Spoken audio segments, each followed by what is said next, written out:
Queen's Queen's College. College.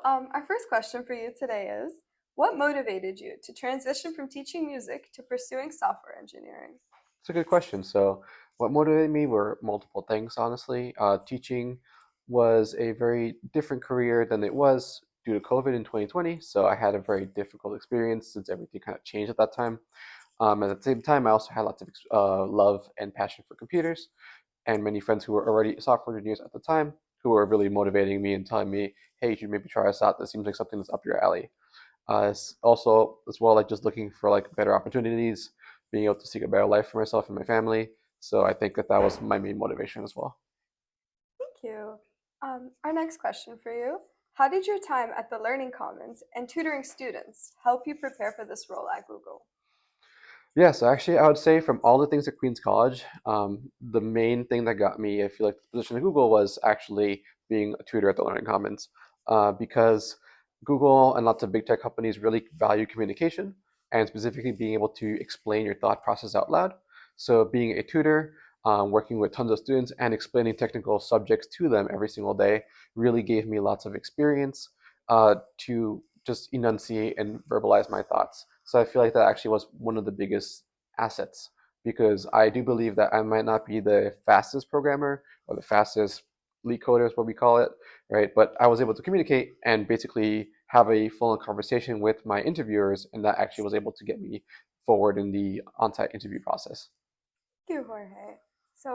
Our next question for you, what was the most challenging part of speedrunning the computer science curriculum, and how did you overcome it?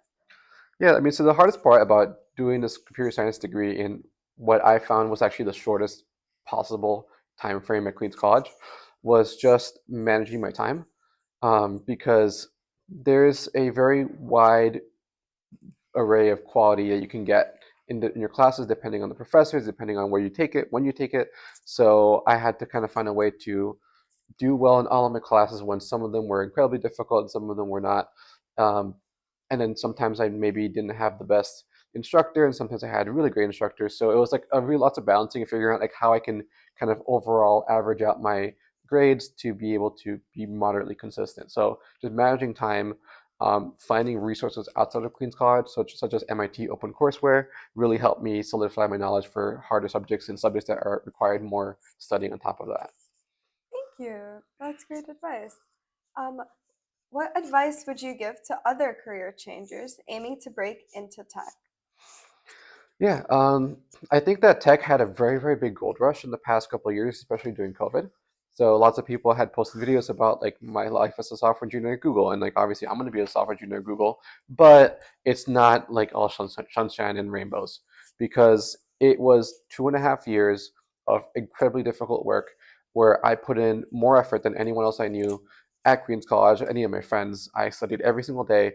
I did classes at Harvard University's online courses. I did MIT OpenCourseWare. So I wasn't just doing the Queens College curriculum. In fact, I think I did more MIT courses than Queens College courses. So it really was a lot of studying, a lot of extra self effort. So it was a full-time job on top of the full-time job of my actual classes. And then beyond that, it was a whole year of job searching. So 1,000 applications, right? So that's a whole year of basically unemployment, rejection after rejection after rejection. You just have to keep trying and just never give up. So it's not easy, but I mean, showing that like me at first generation college student was able to do it with enough hard work. I mean, it is possible, but it is not as easy as it was 3 years ago. Thank you. That's really motivational. Our next question for you, Jorge. Hmm. Can you share a memorable moment or achievement from your time at Queen's College that contributed to your success? Yeah, I can definitely share one. So in 2018, actually 17, sorry, in my first degree, I was a music education major. So actually, again, I had a degree in a career in music education, where I actually was able to get a group of 40 to 50 musicians back in my music ed major to play video game music that I created. So I got a whole orchestra going, and then also I got like around 20 musicians to create a full-on jazz band where we played just video game jazz arrangements and also like jazz standards. So that actually got me into leadership and just gave me lots of skills where for the next 2 years, actually, I ran the jazz band for every single week. We'd have rehearsals during free hour. We'd have a full-on recital every single semester, an hour long. We played 6 or 7 charts. And I feel like it was one of like the biggest accomplishments for me because actually by the time I graduated my music ed degree, they actually were able to hire a real professor, turn it into an actual one credit course, and I kind of had a little legacy there going on, and I feel like that was really one of my proudest achievements at Queens College. Thank you. So, our last question for you today. What are you most excited about as you start your new role at Google?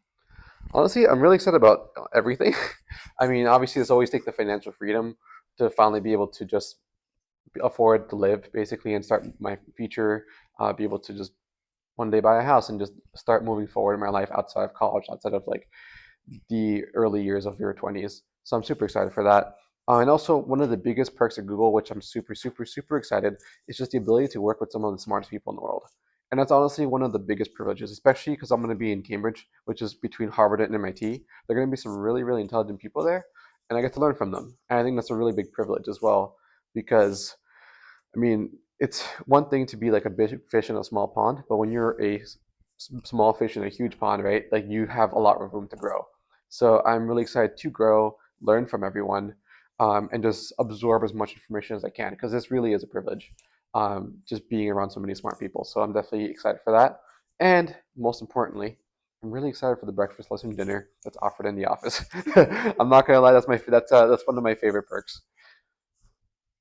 Thank you so much, Yeah. Jorge, for answering all our questions today. And we from the Learning Commons wish you best of luck at your new position at Google. Thank you. And obviously, if you want to grow and if hopefully be aspiring to get into these big tech companies as well, either join the Learning Commons or come visit us because we have some really awesome people here, awesome tutors who will help you grow and become better software engineers yourself. So definitely take advantage of that free tutoring. Um, and definitely talk to lots of people here because they're all very dedicated. They know lots of connections. And of course, feel free to reach out if you ever have any questions. Thank you so much.